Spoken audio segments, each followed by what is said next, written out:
HAWC Hawc stands for Healing Abuse Working for Change, is a nonprofit located on the North Shore of Boston, entirely dedicated to supporting victims of domestic abuse.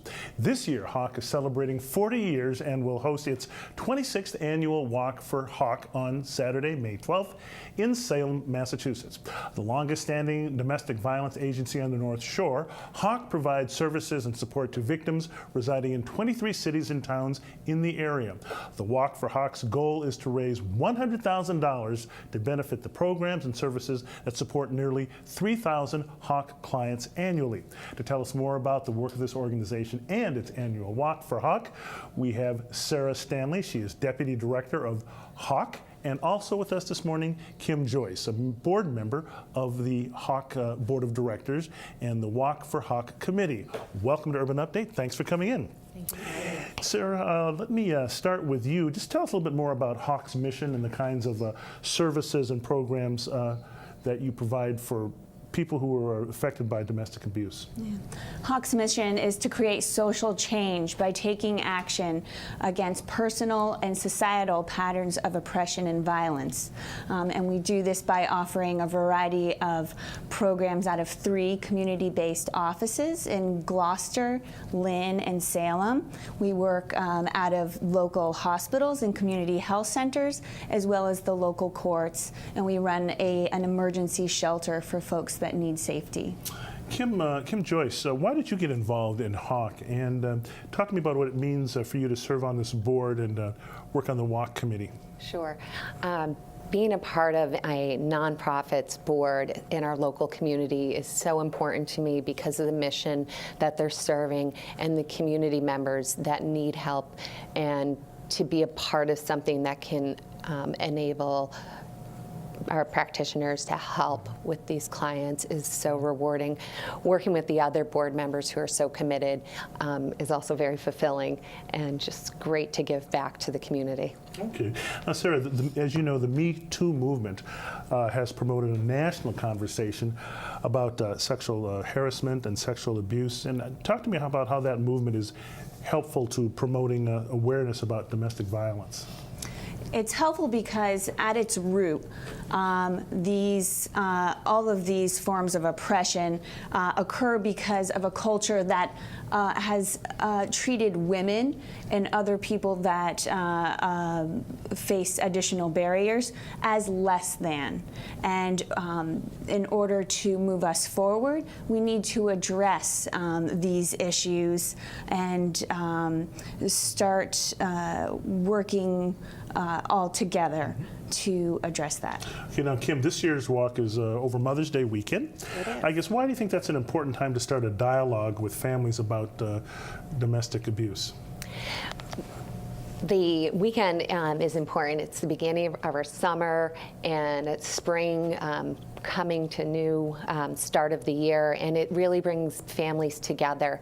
And this is such an important topic that we educate our children about and start having at least the opportunity for people to be aware of what's going on in the community. So it's a good time to, as the spring blooms, to get us all out there and together as a community. Well, what will the folks who come out to the 26th annual anniversary Walk for Hawc experience throughout the day? Well, there's a wonderful historic walk through the downtown Salem area, and music and entertainment. The registration starts at 10:30, and we'll also have Kelly's Roast Beef sponsoring some lunch for those that participate. All is welcome. It's going to be a very family fun environment, and looking forward to it. And Sara, you know, I guess there are different kinds of domestic abuse, and each one is a difficult experience for anyone who might be involved in it. Can you sort of touch on the different types and of abuse that we're talking about, and some of the warning signs and differences? Absolutely. When you look at abuse, it has at its root a desire and a sense of entitlement to control another person.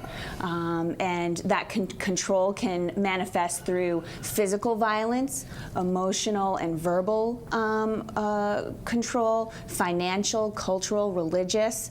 And so what folks want to be on the lookout for is someone who is being isolated. That is one of the initial steps. Someone who is trying to control another person will attempt to isolate them from their support systems.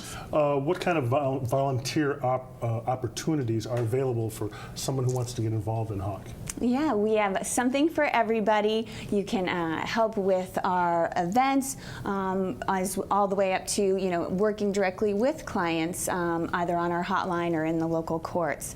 And we would love to see folks join us on May 12th for the walk. It's really a way for everyone can stand up and be a part of this movement. And where can people go to register for the walk? They can go to our website, hawcdv.org. There it is. And I think it's on the screen. Yep, okay. www.hawcdv.org, all right. And for our viewers who maybe know someone who might be in need of Hawc services, I guess how do they go about contacting you, or a volunteer or something? Great.